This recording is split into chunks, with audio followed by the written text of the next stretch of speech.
Hello everyone, welcome to all. आज हम data structure के एमसीक्यूज़ करेंगे और ये हमारा डाटा स्ट्रक्चर के एमसीक्यूज़ का पार्ट 2 रहेगा। इसमें हम देखेंगे सबसे पहले जो हमारा फर्स्ट क्वेश्चन है, removing an element from the stack. जब आप एक एलिमेंट को स्टैक से रिमूव करते हो तो उसे क्या कहते हैं? क्रिएट कहते हैं, डीक्यू कहते हैं, पुश कहते हैं या पॉप कहते हैं। जब स्टैक से हम कोई एलिमेंट को डिलीट करते हैं तो हम क्या करते हैं? उसे पॉप करते हैं। स्टैक के अंदर हमने किया था कि 1 2 3 है। अगर आपने यहाँ से, और इसके सारे ऑपरेशंस किस पे होते हैं? आपके एक ही एंड पे होते हैं। या तो आप यहाँ पे ऐड करो या आप डिलीट करो, ये दोनों ही क्या है? हमारे स्टैक के ऑपरेशंस हैं। पुश के अंदर आप क्या करते हो? कोई भी एलिमेंट को ऐड करते हो। एंड पॉप के अंदर क्या करते हो? किसी भी एलिमेंट को आप डिलीट करते हो। Second question, N element can be deleted from stack using method. जब आप एलिमेंट को डिलीट करते हो, स्टैक के एलिमेंट को, तो आप कौन सा मेथड यूज़ करते हो? डेल यूज़ करते हो, पॉप यूज़ करते हो, रिमूव यूज़ करते हो या all of the above use करते हैं? जब हम किसी भी एलिमेंट को स्टैक से डिलीट करते हैं, किसी एलिमेंट को, तो हम कौन सा ऑपरेशन यूज़ करते हैं? पॉप। और अगर हमें ऐड करना हो तो हम क्या करते हैं? पुश। पुश हम यूज़ करते हैं कोई एलिमेंट को ऐड करने के लिए। Next, the size of is 5 and it is already contain 5 element. Now you push an element into this stack, then you will get. अगर आपके स्टैक का साइज 5 है, स्टैक का साइज आपका 5 है, आपने 5 एलिमेंट पहले से ही स्टोर करके रखे हुए हैं और आप फिर से एक एलिमेंट को ऐड करना चाहते हो, तो वो कंडीशन क्या कहलाती है आपकी? यूज़र फ्लो, क्रैश, अंडरफ्लो या ओवरफ्लो।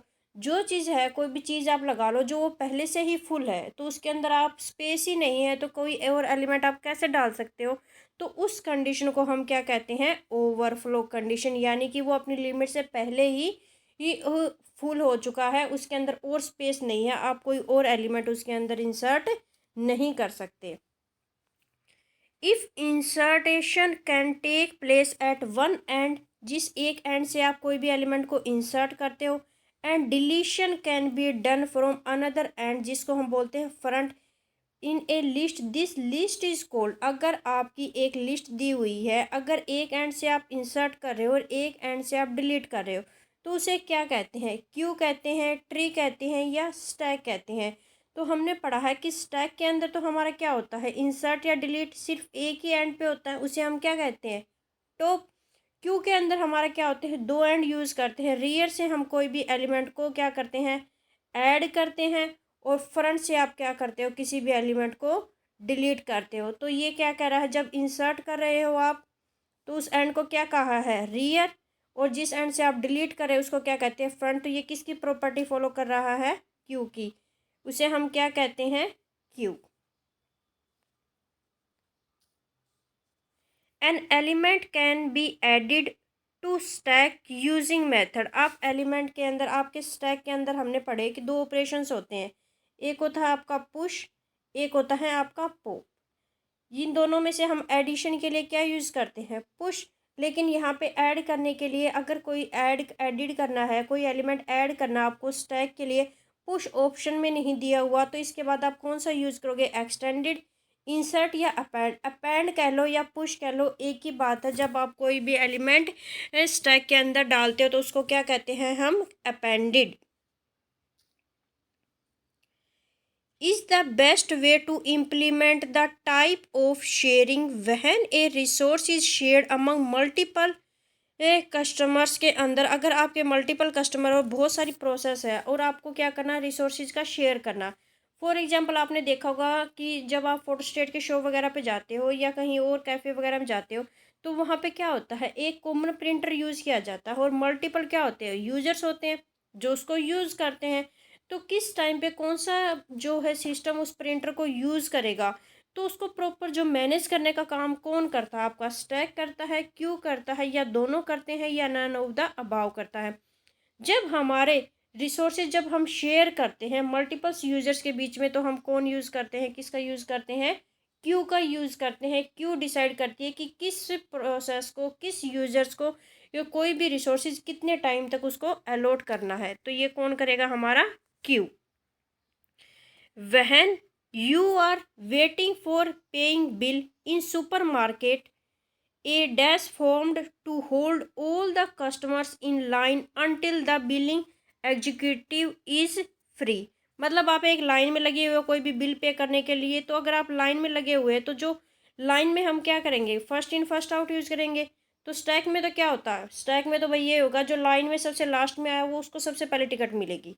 स्टैक तो ये कहता है। क्यू क्या कहती है कि जो बंदा लाइन में सबसे आगे खड़ा है, यानी फर्स्ट पोजीशन पे, उसे जो टिकट है वो पहले मिलेगी। सेकंड पे है उसको सेकंड, थर्ड, यानी जो जिसके अकॉर्डिंग इनका अराइवल टाइम है उसी के अकॉर्डिंग इनको क्या है, बिल को पे करेंगे।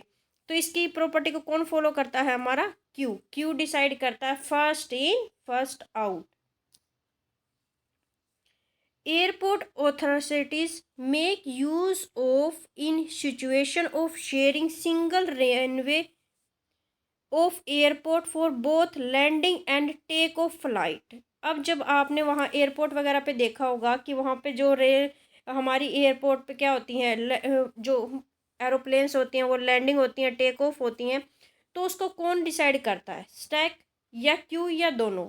तो वहाँ पे भी हम किसका यूज़ करते हैं? क्यू का, कि जो पहले आई है एरोप्लेन उसको पहले जाती है। मतलब एक टाइम पे एक ही है, ऐसा तो है नहीं कि ये आपको एयरपोर्ट पे देखा होगा एक साथ सभी आपकी जो होती है लैंडिंग करती हैं। तो उसके लिए भी प्रॉपर कौन किसका यूज़ करते हैं? हम क्यू का यूज़ करते हैं। Reversal of a string number of any sequence is application of. मतलब आपके अंदर आपके बहुत सारे नंबर है और इसको कहा है रिवर्सल। तो रिवर्सल के लिए हमारा स्टैक किस पे काम करता है? Last in first out. और जो क्यू के हमारा किस पे काम करता है? First in first out. तो रिवर्स ऑर्डर में, यानी जिस ऑर्डर में आपने अपने स्टैक के अंदर डाला है उससे रिवर्स ऑर्डर में कौन देता है आपको? स्टैक। अगर आपने पहले 1 2 3 अगर सीक्वेंस में डाला तो सबसे पहले क्या आएगा? 3 2 1। और ये आपको अगर रिवर्स ऑर्डर में चाहिए था तो कौन आपको प्रोवाइड करेगा? स्टैक।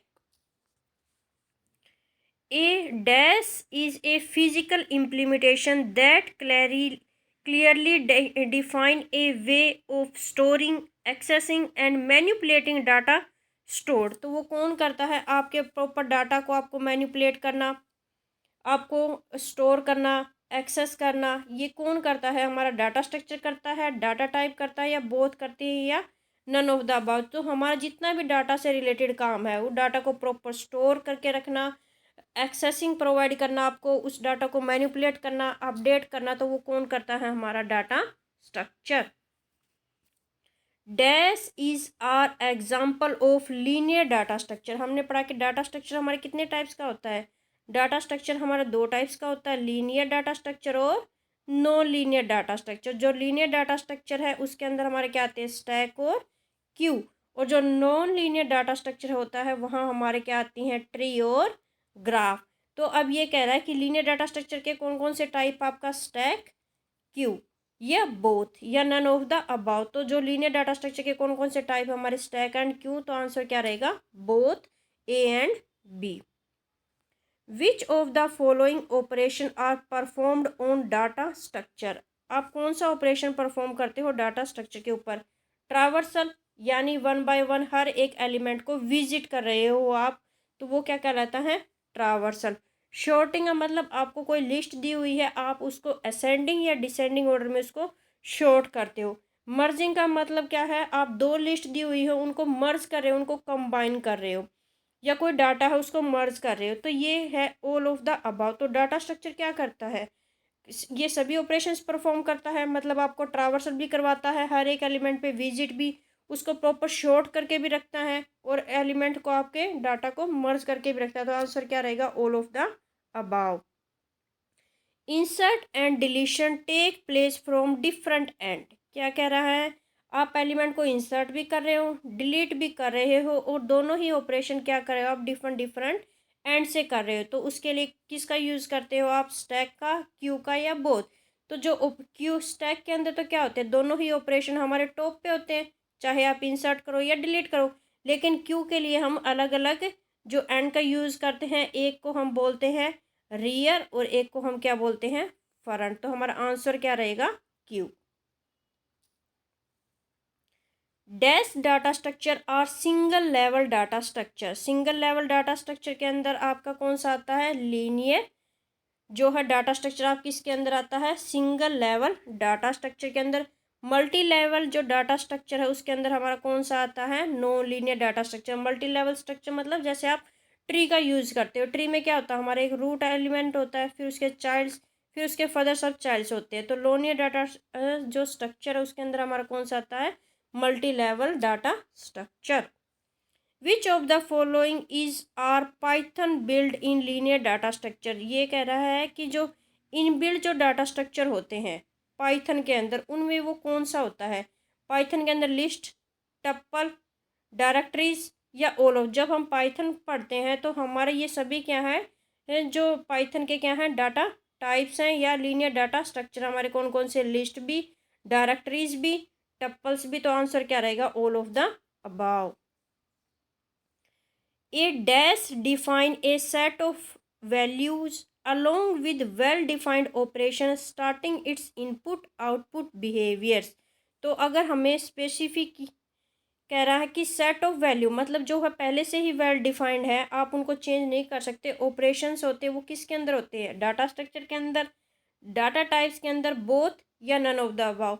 जो डिफाइंड सेट ऑफ वैल्यूज़ वगैरह होती है कि वो म्यूटेबल है नहीं है, कौन उसको एक्सेस कर सकता है, तो ये किसके अंदर पहले से ही डिफाइन, किसके अंदर, हमारे डाटा टाइप्स के अंदर, कि उसकी कितनी स्टोरेज कैपेसिटी रहेगी, कितना वो डाटा को एक्सेस करेगा, ये सभी क्या है हमारे उसके अंदर पहले से ही डाटा टाइप्स के अंदर क्या होते हैं, हमारे डिसाइड होते हैं। नेक्स्ट है एप्लीकेशन ऑफ स्टैक आर। आप स्टैक की कौन कौन सी एप्लीकेशन, आप स्टैक को कहाँ कहाँ यूज़ करते हो। सबसे पहले है ए पैरेंथेसिस बैलेंसिंग। पैरेंथेसिस बैलेंसिंग यानी फॉर एग्जांपल आपने बोर्ड मास का जो रूल पढ़ा होगा मैथ्स के अंदर, पहले हम एडिशन, सब्ट्रैक्शन, मल्टीप्लिकेशन में से अगर कोई आपको दिया हुआ है कि 10 + 2 - 6 मल्टीप्लाई, तो आपको पता होता है कि कौन सी आपका ये है, सबसे पहले सोल्व होता है कि मल्टीप्लिकेशन, डिवाइड या मल्टीप्लाई, कौन सा आप इसको सबसे पहले सोल्व करोगे, फिर आप आगे मूव करोगे। तो उसका काम भी कौन करता है, स्टैक करता है। Tracking of local variable eight run time, compiler, syntax analyser या ऑल ऑफ द अबाव। तो इन सभी के लिए हम किसका यूज़ करते हैं, स्टैक का यूज़ करते हैं। स्टैक के लिए हम इनफिक्स, प्रीफिक्स, जो पोस्ट फिक्स यूज़ करते हैं वहाँ पे भी हम किसका यूज़ करते हैं, स्टैक का यूज़ करते हैं। या जो पैरेंथेसिस जो बैलेंस करना होता है वहाँ पे भी हम किसका यूज़ करते हैं, स्टैक का। An empty Q named Q can be created using list with the help of. आप अगर एक लिस्ट क्रिएट कर रहे हो, क्या कर रहे हो आप, एक एम्प्टी क्यू क्रिएट कर रहे हो with the help of list. तो इसके अंदर आप क्यू के अंदर ये ब्रेसिस, करली ब्रेसिस, स्क्वायर ब्रेसिस, तो लिस्ट के लिए जो हम यूज़ करते हैं वो हम स्क्वायर ब्रैकेट्स का यूज़ करते हैं। तो क्यू के लिए हम क्या यूज़ करेंगे, option C is the right answer. An element can be deleted from the queue. जब आप क्यू से कोई एलिमेंट डिलीट करना चाह रहे हो तो आप क्यू के लिए क्या यूज़ करोगे, पॉप यूज़ करोगे, डेल यूज़ करोगे, रिमूव या ऑल ऑफ द अबाव। जब हम कोई एलिमेंट डिलीट करते हैं तो हम उसके लिए यूज़ करते हैं remove. Consider Q with four, जो उसकी है क्यू दी हुई है जिसके अंदर फ्रंट की वैल्यू क्या है आपकी 2 है, रियर की वैल्यू 4 है एंड साइज क्या है क्यू का आपका 6 है। इसके अंदर इसने क्यू से पहले ही है कि दीक्षा, रीना, भावना, टीना, ये हैं आपके क्यू के अंदर। आपने क्या करना है, इंसर्ट करना है, खुशी और पीहू को इंसर्ट करना है और एक एलिमेंट को डिलीट करना है। तो इसके अंदर हमारा क्या रहेगा, ये सभी तो इंसर्ट है। अब यहाँ पे हमने किसको ऐड करना है, खुशी को इंसर्ट करना है और पीहू को। जबकि इसने फ्रंट की वैल्यू क्या है, जहाँ से हम डिलीट करते हैं फ्रंट की वैल्यू कितनी दी हुई है 2 और रियर की वैल्यू क्या है 4। तो यहाँ से हम किसको कट करेंगे, भावना को, जो इसने कहा है कि 1 एलिमेंट फ्रॉम द क्यू, जिसको आपको एक डिलीट करना है। तो हमने किसको कट कर दिया, भावना को। टीना, खुशी और पीहू आएगी। तो ऑप्शन क्या रहेगा आपका, दीक्षा, रीना, टीना, खुशी और पीहू, ऑप्शन ए। नेक्स्ट है कंसीडर ए क्यू विद, जो आपके फ्रंट की जो वैल्यू है वो है आपकी 0, रियर की वैल्यू 3 है और क्यू का साइज है 5। दीक्षा, रीना, भावना और टीना है।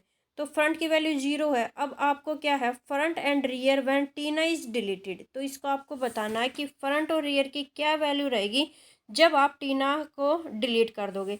जब आप टीना, तो हमारे रियर फ्रंट की वैल्यू तो क्या है 0, तो फ्रंट की वैल्यू तो क्या रहेगी 0। रियर की वैल्यू में ये कह रहा है कि एक को डिलीट करना, रियर की वैल्यू 3 - 1 करेंगे तो हमारा क्या रहेगा 2। तो हमारे फ्रंट की वैल्यू तो 0 और रियर की वैल्यू क्या रहेगी 3। सॉरी, रियर की वैल्यू हमारी क्या रहेगी 2। Consider a cube with rear और फ्रंट की वैल्यू क्या है हमारी -1 है और साइज दिया हुआ है 9। What will be the value of front end rear when element is deleted from the Q. आपके जब फ्रंट और रियर की, इस केस को भाई ध्यान रखना, जब फ्रंट और रियर की वैल्यू -1 है और साइज आपका 9 दिया हुआ है, साइज चाहे कुछ भी हो लेकिन फ्रंट और रियर की वैल्यू -1 है, तो इसका मतलब ये है कि जो आपकी क्यू है वो क्या है, पहले से ही आपकी एम्प्टी है। तो अगर आप उसके अंदर कोई एलिमेंट डिलीट करना चाहोगे, आप क्या करोगे, कोई एलिमेंट अगर डिलीट करना चाहोगे, जो चीज़ एलिमेंट जब आपकी क्यू ही एम्प्टी है, उसमें डिलीट करने के लिए कोई एलिमेंट ही नहीं है, तो वो आपको क्या शो करेगा, वो आपको दिखाएगा कि जो आपकी क्यू है वो क्या है, अंडरफ्लो है। Consider a Q with rear की वैल्यू आपकी 8 है, साइज टोटल है 9। What will the value of rear when element is inserted from the Q. जो हमारी वैल्यू है रियर की 0 से 8 तक, यानी टोटल कितनी वैल्यू है 9 वैल्यू।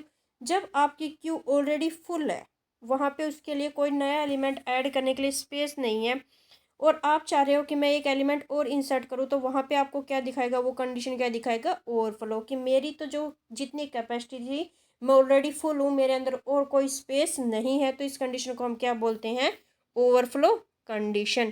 Thank you.